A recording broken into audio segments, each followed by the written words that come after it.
ఓం శ్రీ మహాగణాధిపతి నమః. ఓం శ్రీమాత్రే నమః. ఈ రాశులలో 9వ రాశి అయినటువంటి ధనుసు రాశి గురించి ఇప్పుడు మనం తెలుసుకుందాం. ఈ ధనుసు రాశిలో జన్మించిన వారు 2026 సంవత్సరంలో ఏడాది పొడవునా ఆలోచించి అడుగు ముందుకి వేయాల్సినటువంటి సమయం. ఈ సమయంలో ఉద్యోగస్తులు స్వార్థం విడిచిపెట్టి అంకిత భావంతో పనిచేస్తే తప్ప లక్ష్యాలని సాధించలేరు. అదేవిధంగా వ్యాపారస్తులు ఆచితూచి పెట్టుబడులు పెట్టాల్సినటువంటి సమయం. ఈ సమయంలో మీరు స్థలాలు కానీ పొలాలు కానీ బళ్ళు వాహనాలు ఏం కొనాలన్నా కానీ ఈ ఈ సంవత్సరం పూర్తిగా వాయిదా వేయడం చాలా మంచిది. ఎందుకంటే మీరు అనుకున్న ఫలితాలను పొందకపోవచ్చు.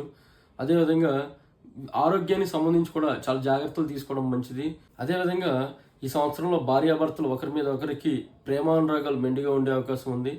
మీ ఆరోగ్యంలో ఏమైనా సమస్యలు తొలగాలంటే కనుక మీరు కాకులకు కానీ గేదెలకు కానీ ఆహారం పెట్టినట్లయితే మీ ఆరోగ్యంలో ఉన్నటువంటి సమస్యలు తొలగే అవకాశాలు ఉంటాయి. ఈ రాశికి సంబంధించి మరిన్ని వివరాలకి మమ్మల్ని సంప్రదించండి. శ్రీమాత్రే నమః.